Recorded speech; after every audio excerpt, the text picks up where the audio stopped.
Il t'a sauvé de la boue, il t'a racheté.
Chers amis, bonjour et joie nouvelle de se retrouver sur les ondes de la 100.3. Nous sommes aujourd'hui le samedi 27 décembre 2025 et nous sommes samedi 8h donc dans le commentaire, comme d'habitude, le commentaire donc de l'évangile du dimanche. Et ce dimanche-ci, donc, nous avons la Sainte Famille et on va essayer de réfléchir sur la Sainte Famille. Alors, j'ai dû faire passer une diffusion hier soir, puisque le mariage a commencé en retard, comme toujours d'ailleurs. C'est pour ça que de moins en moins, je n'aime plus assister à des mariages. Parce que si ce n'est pas à l'heure, la semaine dernière, j'ai fui un mariage, parce qu'après 10 minutes, en général, je pars. Là, bon, le prêtre qui est là m'a retenu, c'est un ami. Et la mariée est arrivée 1 heure après le début de la messe. C'était un petit peu épique. Bon, en tout cas, toujours est-il que ça s'est bien passé, ils ont bien été mariés et donc j'ai dû rentrer très tard et c'est pour ça que j'ai pas pu faire la messe pendant la prédication hier soir à 17h que j'aurais voulu faire sur Saint-Jean. Mais j'ai demandé à Claude, le technicien, de mettre une émission donc liée à Saint-Jean. Aujourd'hui, donc, on va réfléchir donc sur la Sainte Famille. Et la Sainte Famille, c'est quelque chose quand même qui est assez compliqué, moi je trouve. J'ai toujours beaucoup de difficultés avec la fête de la Sainte Famille. Parce que vous voyez, une famille dans laquelle tu vois un père qui n'est pas le père de l'enfant, ça pose quand même un problème. Et dans quelle mesure ils sont modèles? Ils ne sont pas modèles de ce côté-là. Alors maintenant, peut-être qu'il faut essayer de comprendre quelle est la chasteté qu'a vécue Marie et Joseph, qui est une chasteté très particulière, que les couples ne vivent pas. Et pour essayer de comprendre réellement ce qu'est la véritable chasteté d'un homme et d'une femme dans une vie de couple. On peut prendre, c'est quoi? Vous voyez, une famille dans laquelle le dialogue n'est pas ce qu'il y a de meilleur. Marie reçoit l'ange, elle dit rien à Joseph, elle cache tout. Et Joseph, lui, le pauvre, il est dans une déprime terrible. Il ne sait plus ce qu'il faut faire, il est perdu. Il décide de renoncer à Marie. Il n'y a pas une seule parole de Joseph dans les Saintes Écritures. Donc du côté du dialogue entre Joseph et Marie, on ne sait pas trop ce qu'ils se disent, mais ils ont dû se dire des choses bien sûr, mais la Bible n'est pas très explicite. Pendant leur fiançailles, il a voulu répudier Marie. Bon, ça fait beaucoup de choses quand même qui sont un petit peu bizarres. Et je crois que ce qu'il faut retenir de la Sainte Famille, c'est que c'est Jésus-Christ qui est au centre. Et je crois que c'est ça qui est important pour nous. Alors maintenant, forcément, Joseph a été un bon père, Marie a été une bonne mère. Et forcément, alors, leur vie de couple n'est pas la vie de couple d'un couple habituel, mais c'est un modèle de sainteté, de sanctification. Et je crois que c'est en ce sens-là qu'il faut, dans la Sainte Famille, essayer de voir dans quelle mesure, vous voyez, la naissance de Jésus-Christ qui a eu lieu le 25 décembre, comme vous le savez, le lendemain, c'est quand même bien qu'on puisse avoir Saint-Étienne, pour montrer qu'une fois que le Christ est mort, ben forcément il va transformer nos vies. Et à cause de lui, on est capable de mourir. Alors il y a la joie de Noël, qui est une joie qui est très grande. Et cette joie de Noël va être liée directement, il n'y a pas de vie chrétienne sans croix. Le mystère de l'incarnation va impliquer pour chacun d'entre nous des efforts à faire dans sa vie. Et je crois que c'est pour ça que l'Église, le 27 décembre, c'est la Saint-Jean. Pour montrer l'importance de tout ce qui regarde la contemplation. C'est l'évangile du théologien, l'évangile contemplatif par excellence. Au commencement était le Verbe. C'est tellement beau. On voit, on regarde tout par en haut dans l'évangile de Jean. Et après ça, le 28, c'est le massacre des saints innocents. Pour montrer que la venue de Jésus-Christ, oui, va impliquer dans notre vie des choses, peut-être qu'on n'aurait pas souhaité, qu'on n'aurait pas voulu, mais qui sont bonnes à partir du moment où c'est la volonté de Dieu. Et il faut donc que cette naissance de Jésus-Christ à Bethléem puisse venir transformer premièrement nos familles, pour que chacune de nos familles devienne des saintes familles. Je vous rappelle, comme vous le savez ici sur les ondes de la 100.3 depuis longtemps, que le jour où vous avez l'intention de construire une maison, il faut demander à votre architecte de prévoir un lieu pour la prière. Et à vous de voir et de réfléchir pour voir comment vous allez faire. Est-ce que vous pouvez faire une pièce spéciale où on va se retrouver pour la prière ? Est-ce que vous allez faire ça au salon pour que de temps en temps on éteigne la télévision, on se retrouve au salon et on se tourne non plus vers la télévision, mais vers le petit oratoire qu'on aura construit ? À vous de choisir, à vous de réfléchir, à vous de voir. En fonction de vos moyens, en fonction de votre argent, en fonction de votre spiritualité. Mais c'est impératif pour quelqu'un qui veut fonder une maison de pouvoir mettre dans cette maison un lieu, un endroit qui soit réservé à Dieu. Et alors, avec un petit oratoire, un petit lieu de prière, il faut aussi que ce soit agréable. Ici, à la radio, là où je suis, à Messamen-Nongo, la clim la plus importante pour moi, c'est d'abord la radio, parce qu'il faut que la radio marche. La deuxième, c'était la chapelle. Parce que je veux, quand je suis à la chapelle, être à l'aise. Il m'est arrivé de nombreuses fois de quitter une église, soit parce qu'il fait trop chaud, soit parce qu'il y a des moustiques, soit parce qu'il y a... Et c'est pénible. Et c'est pour ça que, oui, alors tu mets une moustiquaire partout sur tes fenêtres, tu mets une bonne clim, et tu as une bien belle pièce, bien là, où tu peux prier tranquillement, avec mon fauteuil. Tous les documents dont j'ai besoin, enfin tout ce que vous pouvez imaginer. Alors j'ai la chance d'avoir un grand Padre Pio et un enfant Jésus que ma mère m'avait donné, que j'ai eu du mal à faire venir ici au Cameroun, mais on s'est débrouillé, on a trouvé la solution quand même. Et c'est vrai, j'ai un grand Padre Pio qui fait, je sais pas moi, 80 cm ou 1 mètre de haut, et j'ai un enfant Jésus qui doit faire 20 cm de long, enfant de Prague, je crois. Et tout ça, bon, ça fait partie de tout ce qui se trouve dans mon oratoire, avec le Saint-Sacrement, bien évidemment. Et c'est important, vous voyez, que chacun d'entre nous, nous ayons un lieu réservé à la prière. Ce serait normal aussi que dans tous les presbytères, je ne sais pas si c'est le cas, mais ce serait normal que dans tous les presbytères, il y ait un oratoire. Un oratoire qui ne soit pas une pièce dans laquelle on trouve des araignées, mais un lieu qui soit visité par les prêtres de ce presbytère tous les jours. Et il faut que chacun d'entre nous, nous puissions, bien, à l'image de la Sainte Famille, savoir que c'est le Christ qui doit être au cœur de notre vie. Il n'y a rien de plus important que Jésus-Christ. Je vais prendre un exemple simple. Regardez, le nombre d'argent que vous avez dépensé pour la scolarité de vos enfants.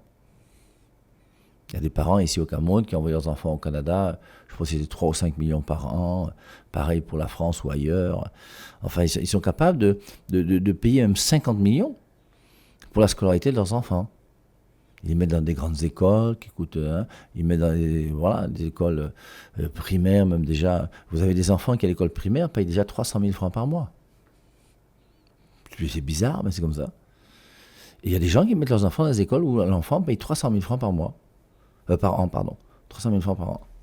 Alors vous vous rendez compte, il fait d'abord déjà son cursus pour arriver au CEPE, ça va lui coûter combien déjà ?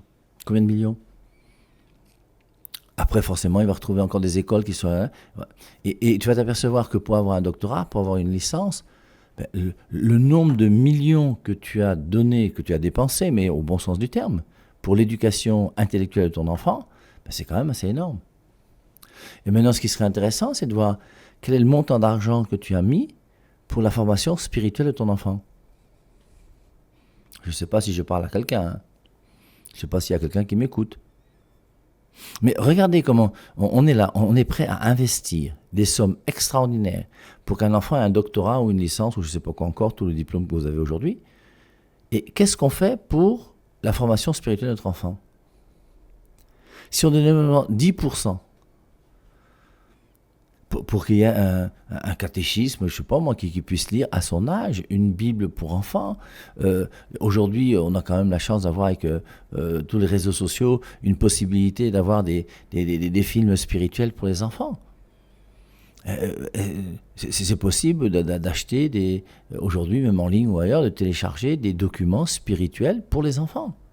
Il y en a même certains qui sont gratuits. Alors dès qu'on parle des enfants, tout le monde parle de pas de patrouille. Mais il n'y a pas seulement pas de patrouille. Il y a aussi des documents chrétiens. Et de temps en temps, il est bon de regarder un document chrétien avec son enfant à la maison. Plutôt que de le laisser très tôt se battre avec un téléphone où il va commencer à regarder des choses qu'il ne devrait même pas regarder. Donc tout ça, je crois que c'est... Vous voyez, après Noël, la Sainte Famille, c'est pour nous montrer, ben oui, il y a un modèle pour vivre la famille chrétienne. Et je vous ai dit plusieurs fois ici sur les ondes de la 100.3 que ce serait normal qu'il y ait une liturgie familiale chrétienne. Je vous en ai souvent parlé, c'est d'abord la première des choses, il faut un oratoire. Et dans cet oratoire, ce serait normal que la femme de la maison puisse avoir un linge vert quand c'est le temps ordinaire, une petite nappe violette quand c'est le temps de l'Avent ou le temps du carême, une nappe rouge quand il s'agit des martyrs et de l'Esprit Saint, une nappe blanche quand il s'agit de célébrer la fête, la résurrection, les saints, des choses comme ça.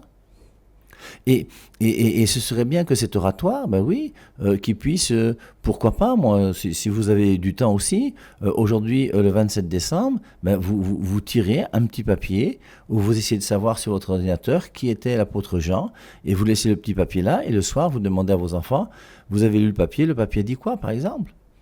Qui est Saint Jean? Et tu apprends que Saint Jean, c'est lui qui a écrit l'évangile de Jean.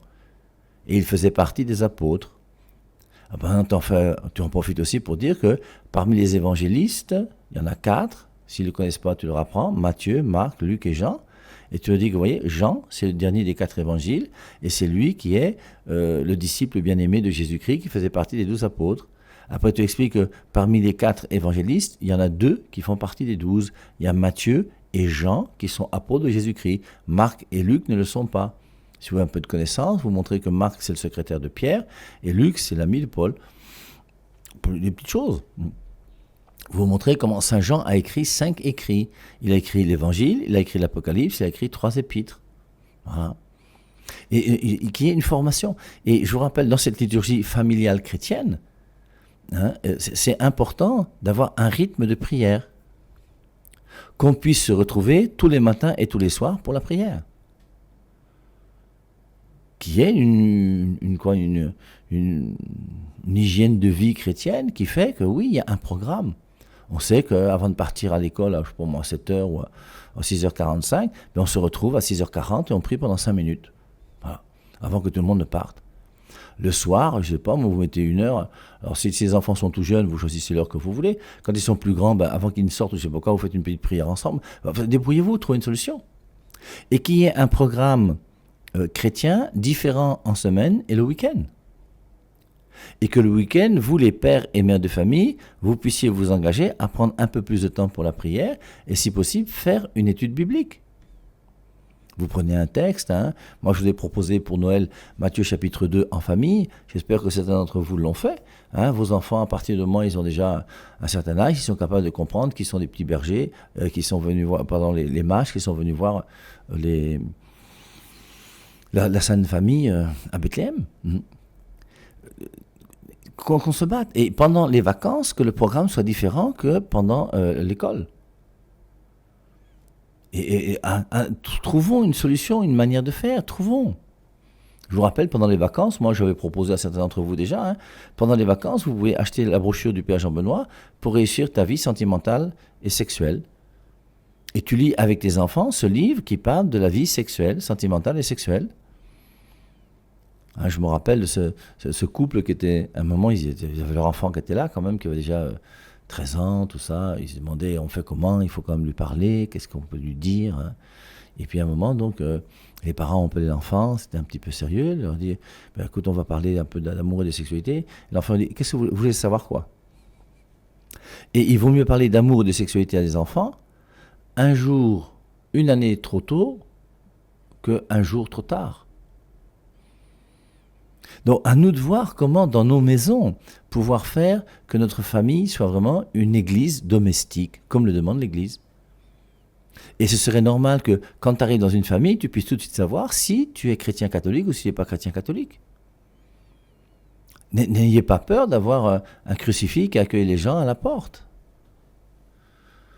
J'ai un ami, il a construit sa maison et dès que tu rentres, tu as une partie, tu vas à droite ou à gauche, tu as un salon, et puis en plein centre, il y a quelques marches dans lesquelles tu montes et là, tu as comme un hôtel qui est là, qui accueille tous les gens qui viennent dans sa maison. Et il n'y a pas peur.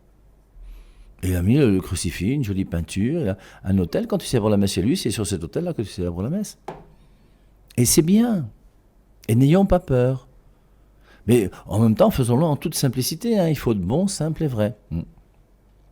Donc que chacun d'entre nous puisse réfléchir sur, oui, forcément, comment faire pour que notre famille soit une famille chrétienne. Et ce qui est important aussi, vous les hommes, il faut que vous preniez votre part de travail pour la spiritualité de votre maison. Ce n'est pas normal que ce soit la mère de famille qui fasse la prière. Et vous les hommes, il faut taper du poing avec beaucoup de gentillesse et d'amour et décider que c'est moi qui vais faire la prière. Et ta prière, parce que la prière des hommes, ce qu'il y a de bien, c'est qu'elle est plus courte. Ça, c'est une chose importante aussi. Et donc, tu fais une prière qui dure 3, 4, 5 minutes, j'en sais rien, moi. Après, maintenant, si après ça, les enfants veulent rester dans votre petit oratoire pour continuer à dire un chapelet ou 2 ou 3, qu'ils le fassent. Mais au moins qu'il y ait une petite prière sobre, qualitative, claire et nette. Parce que quelquefois, il faut reconnaître que nos mamans, même si elles sont très gentilles, il n'y a pas de souci, quelquefois, par rapport à la prière, c'est un peu long. Moi, je me souviens à la maison, ma mère s'est convertie. 6 mois plus tard, c'est ma sœur qui s'est convertie. 6 mois plus tard, j'aimerais dire, c'est moi qui me suis converti. Mais j'ai prié une fois avec ma mère et ma sœur, ça a été fini. Je n'ai plus jamais prié avec elles. C'est trop long, c'est ennuyeux, c'est fatigant. Et quand on avait une chambre qui était libre à la maison, donc c'est là-bas où ma mère et ma sœur se retrouvaient pour dire le chapelet tous les jours. Moi, je suis allé une fois, la fois d'après, ça a été terminé. Et moi, je laissais prier moi, je préférais aller dans l'église qui était à 80 mètres de la maison. 100 mètres, si vous voulez, au trop. Et donc, je rentre dans l'église, tu restes là-bas 5 minutes seul. Moi, ça me plaisait énormément. J'ai trouvé ça très, très beau. Et chacun a sa manière et son style. Mais c'est important qu'il y ait aussi une prière commune. Et dans la prière commune, vous les parents, ne fatiguez pas vos enfants avec la récitation d'un rosaire. Si vous faites 4 chapelets avec un enfant, forcément, au bout d'un moment, ça va l'ennuyer. Je ne sais pas si c'est ça qui va l'aider à beaucoup grandir dans sa foi. Et pourtant, ce qui pourrait beaucoup l'aider à grandir dans sa foi, c'est la parole de Dieu. La parole de Dieu qui se trouve premièrement dans l'Église catholique. C'est l'Église catholique qui enseigne et qui donne la parole de Dieu au monde. Et cette parole de Dieu est en partie dans les Saintes Écritures, puisque les Saintes Écritures, c'est une partie de la parole de Dieu qui a été mise par écrit. Mais cette parole de Dieu mise par écrit ne redevient parole de Dieu que si elle est bien interprétée. Si elle est mal interprétée, elle n'est plus parole de Dieu. Et n'hésitez pas non plus de temps en temps à prendre la Bible et à lire un passage avec vos enfants. Il faut en plus, vous voyez, je crois que vous puissiez inventer un calendrier liturgique familial. Chaque congrégation a un calendrier liturgique un peu à part. Dans la congrégation Saint-Jean, normalement, je ne sais plus où ça en est parce qu'il y a eu quelques bouleversements quand même il y a quelques mois, mais normalement, le 27 décembre, chez nous, est une solennité. Parce que le 27 décembre, c'est la fête de Saint-Jean. Nous, on s'appelle la congrégation Saint-Jean. S'il y a une congrégation Saint-Paul, forcément, le jour de la Saint-Paul, sera plus important. Et au début, quand on avait fondé la congrégation Saint-Jean, qui est toujours là jusqu'à aujourd'hui, on avait demandé à Rome de faire de la mémoire, je crois que c'est une mémoire même peut-être du 21 novembre, une fête importante pour nous dans la congrégation. Et le dicaster de la liturgie là-bas à Rome peut permettre pour chacune des congrégations de faire que une petite fête devienne quelque chose de solennel en fonction de notre spiritualité. Et c'est normal que la congrégation Saint-Jean mette un effort sur Saint-Jean. C'est normal qu'un frère de Saint-Jean puisse commenter l'Apocalypse et l'Évangile de Jean. Si ce n'est pas le cas, il faut se poser des questions sur la vocation de ce frère de Saint-Jean. Et c'est pour ça que notre père fondateur, très tôt, a commenté l'Apocalypse. Moi, j'ai suivi au moins 2 fois le père Marido commenter l'Apocalypse plusieurs années différentes. L'évangile de Jean aussi, bien sûr. Et donc forcément, chacune des spiritualités va impliquer une liturgie qui peut avoir quelque chose de propre. Et dans une maison, alors forcément la liturgie va être premièrement la liturgie de l'Église catholique.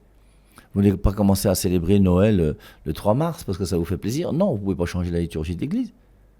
Et l'Église nous impose donc sa liturgie, nous propose sa liturgie et nous la donne pour que nous puissions forcément la mettre en pratique, la réaliser. Mais dans cette liturgie dans laquelle il y aura forcément le temps de l'Avent, il y aura la fête de Noël, il y aura ensuite le temps ordinaire, il y aura ensuite le mercredi des cendres, qui sera le même jour pour tout le monde, quelle que soit la famille dans laquelle tu es, le jour de Pâques, de l'Ascension, de la Pentecôte, puis la fête de Christ roi de l'univers, et l'année est finie. Et avec toutes ces fêtes qui sont là, c'est bien aussi de pouvoir avoir une liturgie particulière dans laquelle je crois que la date la plus importante est la date du mariage à l'église du père et de la mère. Alors, si vous n'êtes pas marié à l'église, c'est quand même gênant, il faut y penser. Alors, on a le droit de se convertir, on a fêté un Noël de plus, c'est pas pour continuer à célébrer toujours notre fornication, notre concubinage, notre je sais pas quoi encore, non. Il faut qu'on fasse un effort pour que la parole de Dieu nous transforme. Et donc la première des choses, normalement, la date la plus importante pour une vie de famille, c'est le jour du mariage de ton père et de ta mère. Dans toutes les familles chrétiennes, les enfants devraient connaître la date du mariage de leurs parents. Pour moi, je pense que c'est important. Parce que c'est grâce à ce mariage à l'église que cette famille est née. Genèse chapitre 1, verset 28, Dieu les bénit et il leur dit « Soyez féconds, multipliez la terre, emplissez-la ». Et c'est grâce à ce mariage à l'église, normalement, pas de relation sexuelle tant qu'on n'est pas marié à l'église, et c'est grâce à ce mariage que normalement, oui, il y a cette union et qui va porter du fruit, et le fruit, ce sera les enfants. C'est pour ça qu'il faudrait que le jour de votre mariage, ce soit une fête particulière dans la famille. Et on devrait savoir que, je ne sais pas moi, le jour du mariage, alors que ça tombe lundi, mardi, mercredi, jeudi, vendredi, je ne sais pas quel jour, mais vous vous débrouillez à savoir que si la fête tombe mardi ou mercredi, comme chacun est au travail, chacun est à l'école, on sait que le samedi qui suit, nous tous, on sera à la messe.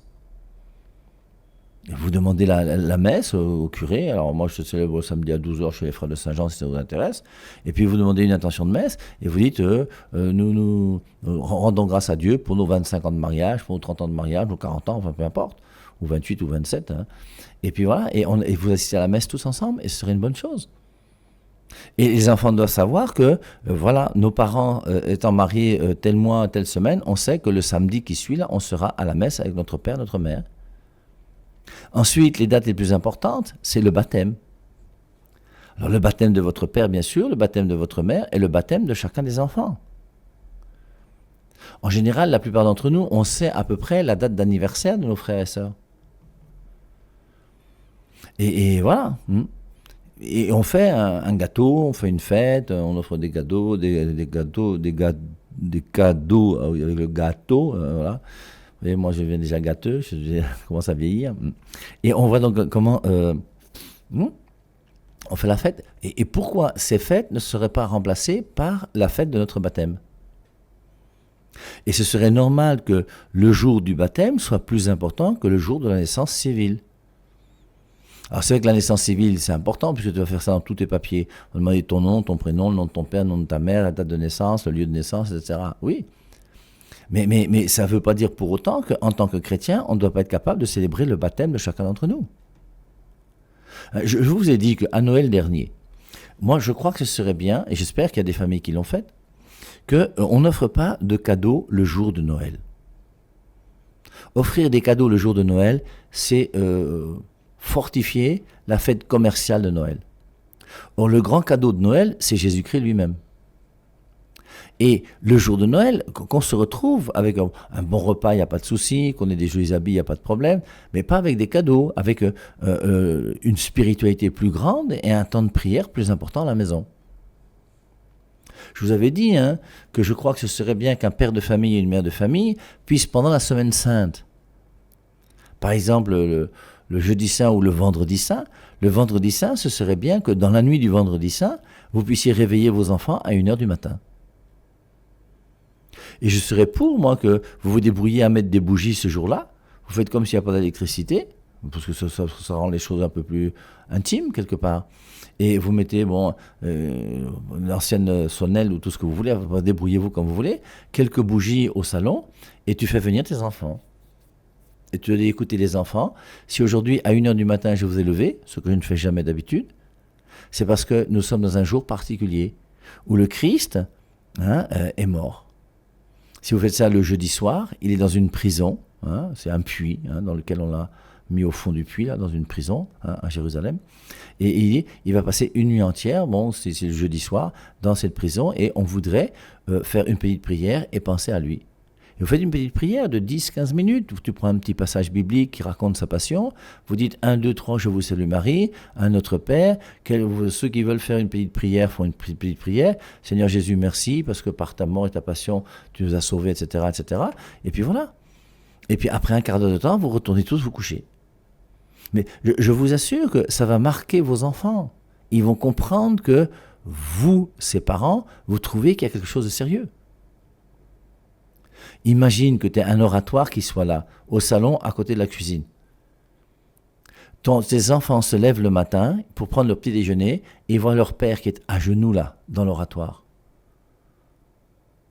Mais ça montre bien que les enfants savent que leur père, c'est le père qui est le plus fort du monde. Mon père est plus fort que ton père. Mon père, voilà, mon père. Mais que toi, le père, que ton enfant prend pour quelqu'un de sérieux, te voit à genoux devant quelqu'un pour montrer que oui, je suis ton père, oui, je suis fort. Peut-être pas plus fort que tout le monde, mais Ganou, s'il est père, lui, forcément, lui aussi, il est fort, il est certainement plus fort que toi. Mais on comprend ce que ça veut dire, l'enfant. Mais tu vas faire comprendre à ton enfant que oui, même si je suis une Ganou, je me mets à genoux pour montrer qu'il y a quelqu'un qui est plus fort que moi, il s'appelle Dieu. Et je pense que c'est important qu'on puisse réfléchir à cette spiritualité familiale et qu'on puisse christianiser davantage nos familles. Qu'on puisse vraiment... Alors, je ne dis pas qu'une maison doit devenir un monastère, c'est pas ça que je dis, mais je dis qu'il faut qu'on ait l'audace, même pas l'audace, la simplicité d'avoir une liturgie familiale qui nous permette de pouvoir célébrer Dieu d'une manière simple et d'une manière vraie.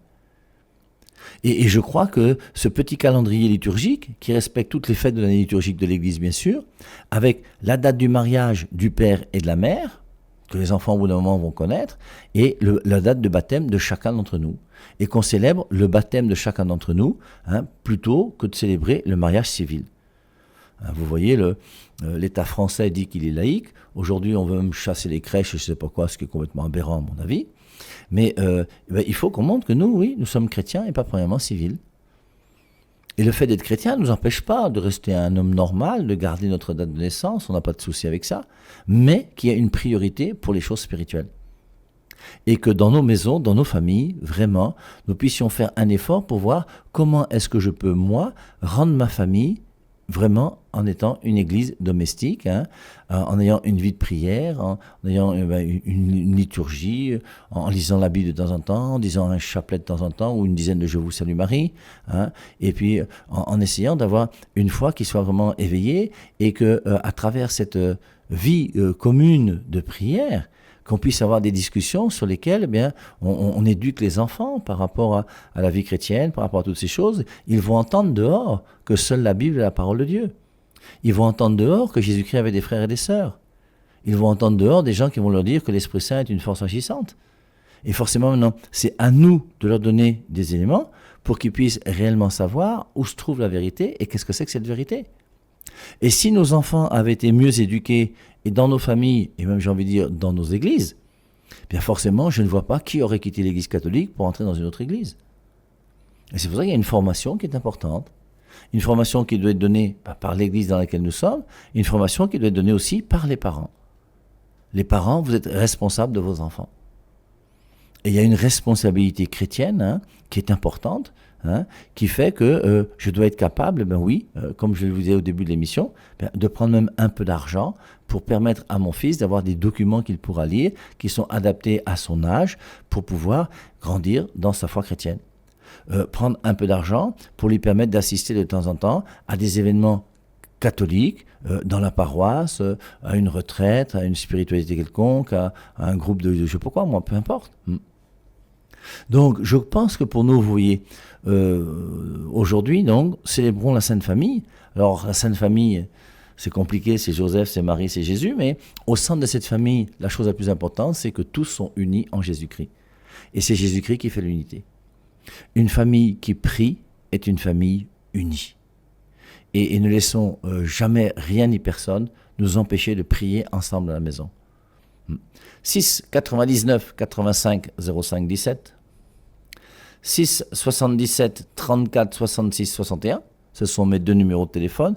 Si vous avez des questions, n'hésitez pas et je me ferai un plaisir de répondre à vos questions après la page musicale. Je vous rappelle que aujourd'hui il n'y a pas groupe d'évangélisation au Collège Vogt, puisque le groupe d'évangélisation va se retrouver ici à la radio à partir de 12h pour pouvoir fêter le 10e anniversaire du groupe d'évangélisation. Ça fait 10 ans que ce groupe-là existe, et donc le groupe d'évangélisation a voulu venir autour du Père Ave Marie pour ce 10e anniversaire. Et on sera ensemble ici à partir de 12h. Donc je serai à la messe par contre à midi chez les frères de Saint-Jean du Collège Vogt, et dès la messe finie, je vais revenir ici retrouver ce groupe d'évangélisation ici à la radio. Petite page musicale et on se retrouve.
Merci car tu as fait du bien à mon âme.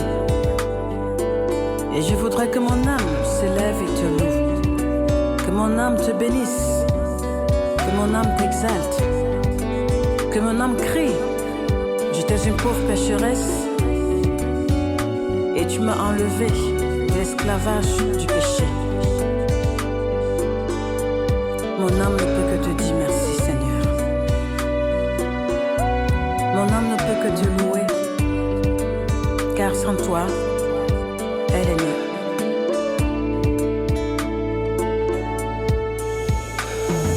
Il a donné sa vie. Bonjour mon père, vous allez bien j'espère, s'il vous plaît. Père, peut-on considérer celui pour qui la fête de Noël, la Pâques et toutes les autres sont diaboliques comme un chrétien? Moi je lui dis qu'il n'est pas chrétien. Alors, qu'est-ce que c'est qu'un chrétien? Un chrétien, c'est quelqu'un qui croit que Jésus-Christ est Dieu. Forcément, si tu crois que Jésus-Christ est Dieu, bon, il croit que Noël, Jésus-Christ est né. Il croit qu'à Pâques, Jésus-Christ est mort. Alors maintenant, s'il dit que ces fêtes sont diaboliques, forcément, c'est une doctrine qui est bizarre. Mais les chrétiens, c'est pas uniquement les catholiques. C'est pour ça que je vous ai toujours dit, il vaut mieux être catholique que chrétien. Un chrétien intelligent est forcément obligatoirement catholique. Et le catholique, c'est vraiment celui qui est chrétien. Le chrétien par excellence, c'est le catholique.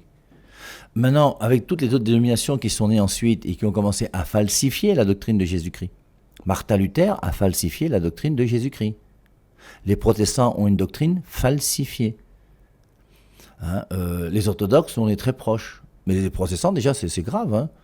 Croire que la Bible a seulement 66 livres de 73 et avoir jeté 7 livres à la poubelle, je ne sais pas qui peut trouver ça intéressant et qui peut applaudir. Il faut qu'on dise la vérité. Forcément, les pentecôtistes, c'est encore pire. Les témoins de Jéhovah, alors c'est pire que pire.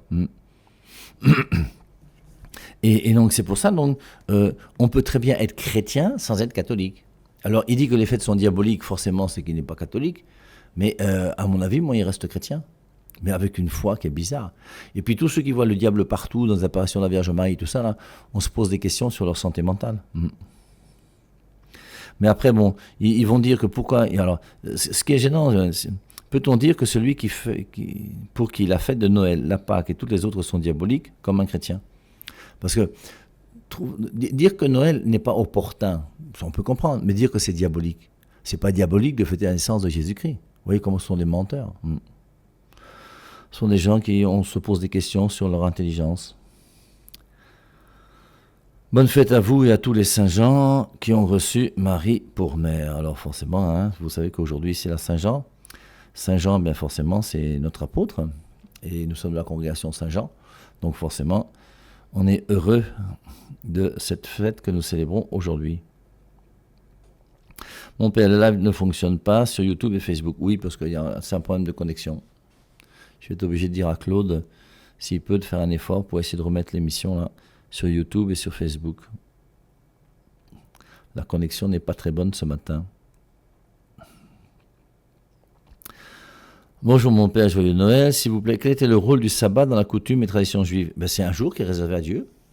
Il faut relire Exode chapitre 20, verset 8, hein, dans les 10 commandements. Et Dieu explique quand même d'une manière assez claire, je te dis, Exode chapitre 20, verset 8, « Souviens-toi du jour du sabbat et sanctifie-le. Pendant 6 jours, tu serviras et tu feras ton travail. » Aujourd'hui, je vous rappelle que même pendant les 6 jours où on travaille, pour nous, ces 6 jours sont jours de sanctification. C'est pour ça que le sabbat chrétien pour nous, c'est 7 jours sur 7. Souviens-toi du jour du sabbat et sanctifie-le. Pendant 6 jours, tu serviras et tu feras ton travail. Mais le 7e jour est un repos en l'honneur de Yahvé ton Dieu. Bien pour nous, même le lundi, le mardi, le mercredi, tous les jours de la semaine sont des jours de repos. Où on se repose en Dieu. Alors on ne se repose pas en restant à la maison, on se repose en ayant une vie de prière tous les jours.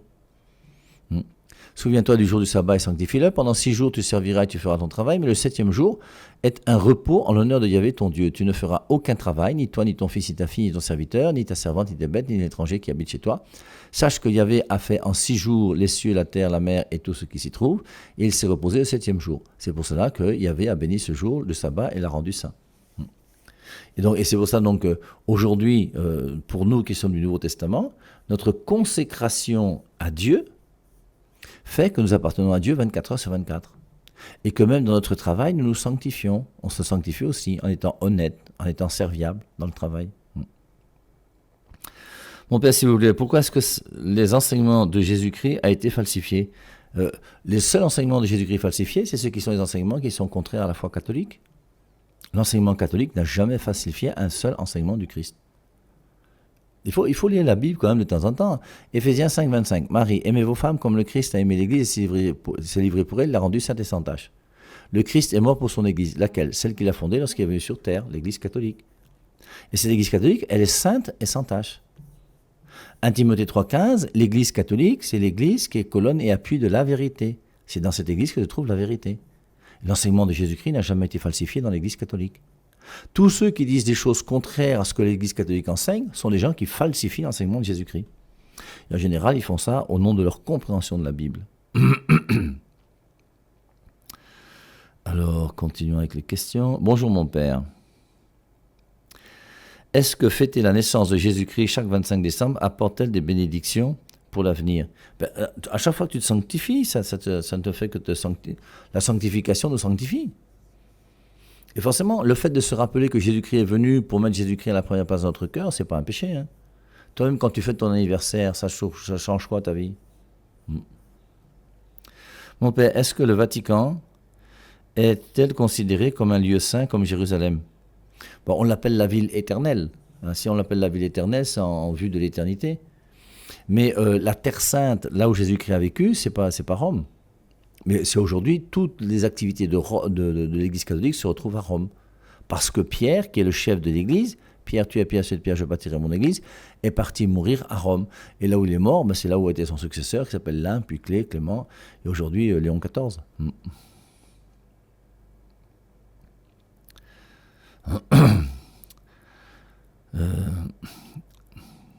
Pour le Père. Noël, c'est une date liturgique. Qu'est-ce qu'il y a après? Ben, après Noël, on a eu, toi, le 28 décembre déjà, c'est la Sainte Famille. Le 4 janvier, c'est l'Épiphanie.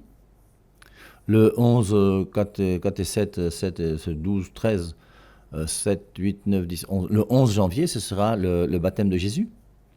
Alors c'est le baptême de Jean-Baptiste donné à Jésus-Christ. C'est pas le baptême chrétien. Et après ça, donc, il y aura le temps ordinaire. Puis après quelques semaines, on commencera le mercredi des Cendres pour entrer dans le carême pendant 40 jours pour arriver à Pâques. Après Pâques, 40 jours plus tard, ce sera l'ascension, Jésus-Christ monte au ciel. Et 10 jours plus tard, c'est la Pentecôte, avec l'Esprit Saint qui vient. Et ensuite, on reprend le temps ordinaire jusqu'au dernier dimanche, le 34e dimanche du temps ordinaire. Un orthodoxe peut-il se marier avec un catholique? Ben, pour nous, les catholiques, tout est possible. La seule chose, c'est qu'il faut des quoi? Dans l'église catholique, il faut quelquefois des dispenses demandées à l'évêque. Mais dans l'église catholique, on est très ouvert. Maintenant, est-ce qu'un orthodoxe peut-il se marier avec un catholique? Il faut demander à son orthodoxe ce qu'il en pense. Nous, du côté de l'église, on peut dire à un catholique ce qu'on pense, on ne va pas dire à un orthodoxe ce qu'il doit penser. L'orthodoxe doit penser comme son orthodoxie. Tu me demandes, est-ce qu'un témoin de Jéhovah peut se marier avec un catholique? Moi, j'en sais rien et je m'en fous. Qu'il aille demander à son pasteur témoin de Jéhovah là-bas ce qu'il peut faire. Mais le catholique, s'il nous demande, nous, on va dire pour les catholiques. Le live sur YouTube est revenu. Merci. J'ai un problème de connexion, hein. C'est tout tampon, je sais pas quoi. Mon père, est-ce que le but réel de Jésus-Christ était de faire des miracles? Non, absolument pas. Absolument pas. Le but réel de Jésus-Christ, c'est pas de faire des miracles. Le but réel de Jésus-Christ, c'est de venir nous sauver. Il est le sauveur. Il est venu pour sauver le monde, pas pour faire des miracles. C'est pour ça que notre Dieu n'est pas premièrement le Dieu des miracles, c'est le Dieu du salut.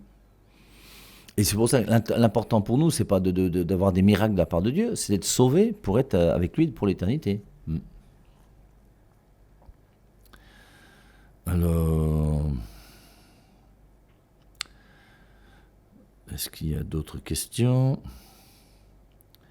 Apparemment oui. Mon père, quel Jean fait-on aujourd'hui? C'est Jean-Baptiste ou Jean le disciple? C'est Jean le disciple bien-aimé, bien sûr.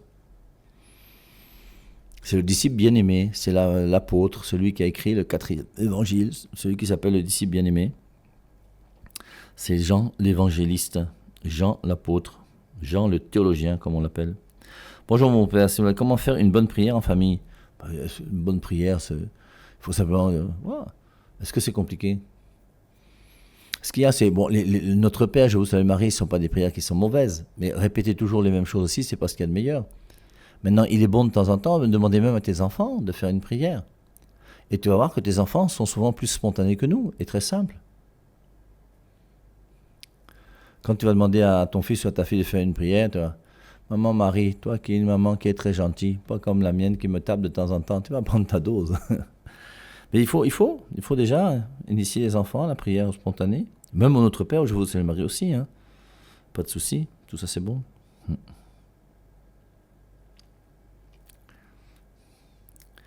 Faire une belle prière en famille, on peut lire en même temps un passage de l'évangile. Bien sûr, c'est possible de lire un passage de l'évangile.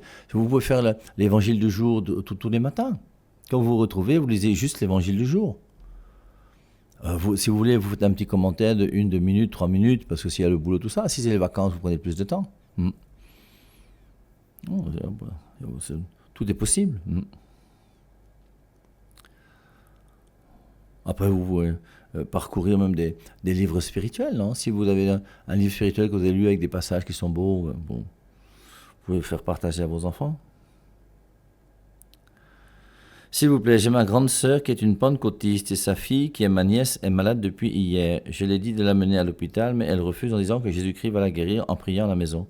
Mon père, est-elle devenue folle et que faire? Bien sûr qu'elle est folle. Ce sont des idiots, ce sont des gourous qui mangent l'intelligence de ces gens-là. Mais il faut être quand même bête et idiot pour avoir un enfant qui est malade et pas l'amener à l'hôpital. Comme les témoins de Jéhovah qui refusent les transfusions sanguines. Moi, je suis président de la République, hein. Je sors un décret en disant aux témoins de Jéhovah que si, en tant que témoin de Jéhovah, vous ne voulez pas la transfusion sanguine, ne vous faites plus soigner dans mes hôpitaux. C'est pas vous qui allez décider ce qu'on doit faire. Et je ne peux pas coopérer, moi, à la mort de quelqu'un. Ça n'a pas de sens. C'est grave de voir des gens qui ne réfléchissent plus. Et ça, au nom de la vérité, au nom de Dieu. Et des gens qui pensent avoir l'Esprit Saint. Comme si l'Esprit Saint pouvait vous demander de prier et ne pas envoyer votre enfant à... Bonjour mon père, les enfants qui ne sont pas baptisés vont-ils au paradis? Les parents refusent. Alors, on avait vu ça, c'était avec Benoît XVI, que Benoît XVI a dit que les limbes c'était un lieu dans lequel les théologiens catholiques ont réfléchi pour dire que devient un enfant qui meurt sans être baptisé? En mourant sans être baptisé, il ne peut pas aller en enfer puisque d'abord il n'a pas commis de péché mortel. Pour aller en enfer, il faut commettre un péché mortel. Or, un enfant ne peut pas commettre un péché mortel. Le seul péché qu'il a, c'est le péché originel. Romains 3, 23, tous ont péché et sont privés de la gloire de Dieu. Et ce péché originel empêche l'enfant d'entrer au paradis. Mais il ne peut pas aller non plus en enfer, il n'a pas commis de péché mortel. Et on a pensé donc qu'il y avait un lieu dans lequel l'enfant serait épanoui, autant que faire se peut, selon sa nature humaine et non pas selon la surnature avec la foi, l'espérance et la charité. Ce qu'on appelait les limbes. Et le pape Benoît XVI a viré tous les gens des limbes au paradis une fois pour toutes. Ce qui était déjà juste dans l'église catholique, puisque, regardez, on va fêter le 28 décembre, les saints innocents. Et les saints innocents, c'est qui?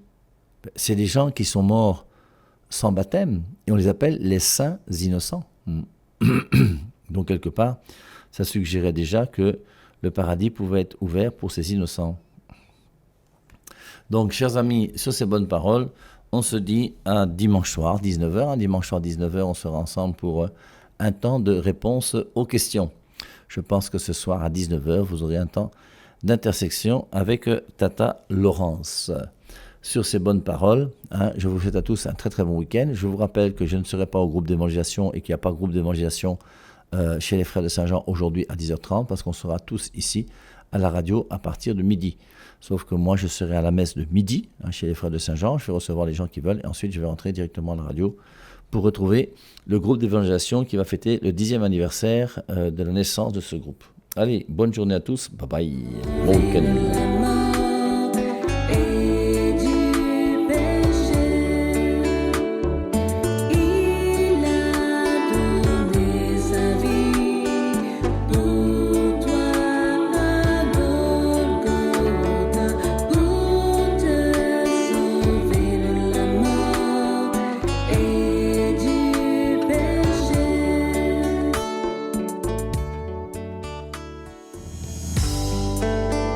Mon âme élève le Seigneur. Exulte, car il a fait des merveilles dans ta vie.